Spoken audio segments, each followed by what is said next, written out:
पिछले श्रृंखला एक एकवीआर का एक खंड है जो 3500 साल ईसा पूर्व अयोध्या शहर में हुआ था। जिस राजकुमार को राजा बनाने पर विचार किया जा रहा था, उसे एक कुख्यात घोड़े ने उठा लिया। देखिए कैसे उन्होंने जीवन में बाधाओं को पार कर खुद को खड़ा किया।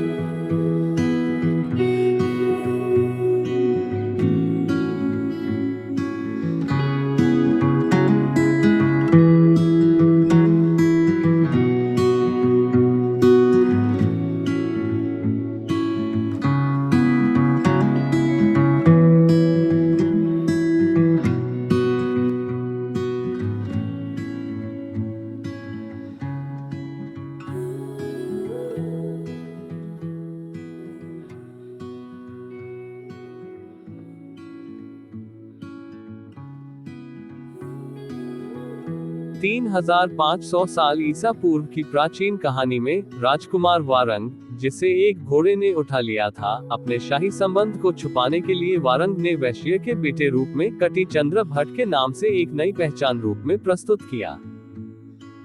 उन्हें सेठ सारथपति सागर ने गोद लिया था और चुनौतीपूर्ण समय के दौरान ललितपुर के स्थानीय राजा देवसेन की मदद करने में महत्वपूर्ण भूमिका निभाई थी। कृतज्ञता स्वरूप उसे राज्य का आधा हिस्सा दिया गया तथा राजा की बड़ी राजकुमारी से विवाह भी हुआ। नतीजतन एक महल में रहते हुए वह सक्रिय रूप से शाही मामलों में लगे रहे और राज्य के विस्तार में अभिभूत योगदान दिया और 2-3 वर्षों के भीतर राजा देवसेन एक शक्तिशाली शासक में बन गए। एक शाम राजा और राजकुमार भट्ट दोनों शाही कक्ष में राज्य के कल्याण के बारे में बातचीत करने में लगे हुए थे। उस समय रक्षक ने राजा को सूचना दी कि विनीत नगर से राजा धर्मसेन का एक दूत संदेश लेकर आया है। उसे पूरे सम्मान के साथ अंदर लेकर आओ। उसने राजा धर्मसेन के बहनोई देवसेन को एक पत्र दिया। वह मुश्किल घड़ी में है सर। इतना कहकर दूत वहां से चला गया। राजा पत्र को थोड़ा ध्यान से तथा हल्की आवाज के साथ पढ़ रहा था ताकि राजकुमार उसके शब्दों को सुन सके। ये है धर्मसेन जो मुसीबत में है। उन्होंने कहा कि हमारे क्षेत्र के एक प्रमुख शक्तिशाली राजा ने हमें अपनी शक्ति की स्थिति के पक्ष में आत्मसमर्पण करने के लिए कहा। मैं बूढ़ा हो गया हूं और अब इतनी ताकत नहीं रही कि उसे उसकी गुस्ताखी के लिए सबक सिखा सकूं, जबकि मेरा छोटा बेटा काया है।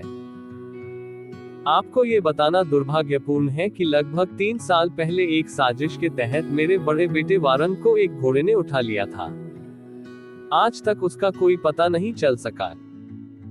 यदि वह यहाँ होता तो उस महत्वाकांक्षी राजा को सोचने का भी साहस न होता। मैं दुखी हूँ। मुझे आपकी मदद की जरूरत है।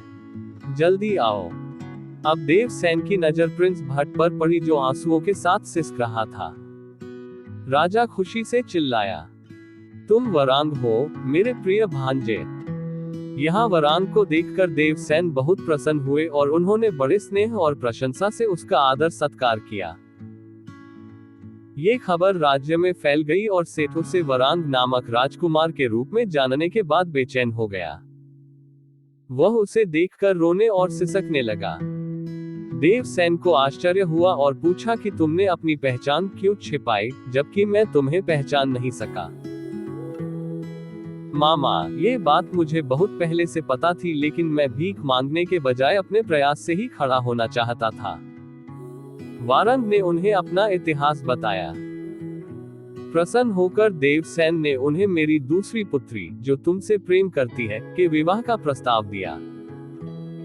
वरांग ने मामा से कहा, चलने की तैयारी करो और डैड को भी बतला दो।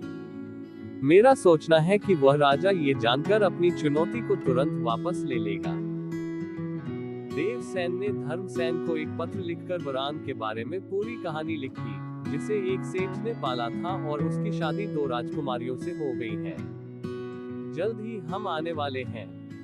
दूत ने ये पत्र धर्मसेन को सौंप दिया, जो अब तनाव से मुक्त था तथा प्रसन्न था। उसने अपने नगर से अग्रिम स्थान पर उनके स्वागत के लिए एक भव्य कार्यक्रम का आयोजन शुरू कर दिया। सेठ जिंदत ने रोते हुए वरांग से कहा, मैं तुम्हारे बिना नहीं रह सकता और तुम जहां भी जाओगे, मैं भी तुम्हारे साथ चलूंगा। हाँ, आपको बिना किसी रोक टोक के अपने बेटे के साथ जाने का अधिकार है। कारवां विनीत नगर की ओर बढ़ा, जिसका स्वागत राजा धर्मसेन ने किया, जो लंबे समय के बाद अपने बेटे वारन, सेठ, बहनोई, 2 बहुओं और अन्य लोगों को देखकर प्रसन्न थे। राजा ने सेठ को गले लगाया और मेरे बेटे की देखभाल के लिए अपना आभार व्यक्त किया।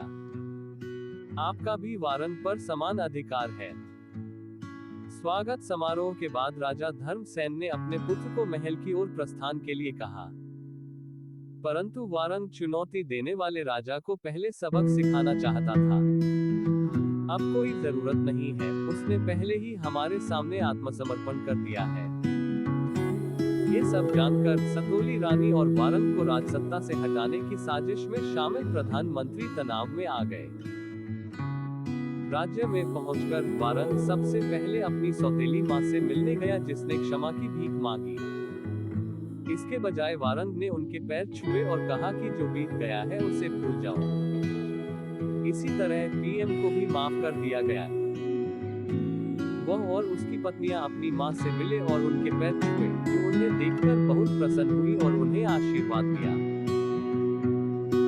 एक बड़ी सार्वजनिक भीड़ अपनी प्रिय राजकुमार को देखना चाहती थी, साथ ही में वे सेठ से भी मिलना चाहते थे, जिसने बेटे रूप में देखभाल की। जनता बड़ी प्रसन्न थी। हालांकि वारन ने सभी षड्यंत्रकारियों को माफ कर दिया। वारन के राज्याभिषेक की शुभ तिथि पर तथा एक सुखद वातावरण में सभी रीति रिवाजों और परंपराओं के साथ उन्हें विनीत नगर क्षेत्र का ताज पहनाया गया। राजा वारन ने हताहतों की संख्या को कम रखने के लिए धीरे धीरे अपने राज्य का विस्तार किया। उसने अपने सौतेले भाई को विस्तारित साम्राज्य का एक हिस्सा दे दिया और विस्तार के बाद उनके पिता धर्मसेन राजा बने। उनके बाद षड्यंत्रकारी पीएम भी बने। सेठ जिंदत को भी राजा बनने का प्रस्ताव दिया गया और वारन ने उन्हें अधिक प्रोत्साहित किया और उन्हें भी शासक बना दिया। सेठ खुशी से अभिभूत होकर सवाल किया कि क्या कभी कोई सेठ भी राजा बना है? यदि वरांग राजा हो सकता है तो वारन के पिता सेठ क्यों नहीं? सकारात्मक प्रतिक्रिया व्यक्त की। वारन ने अपने शासन का विस्तार जारी रखा।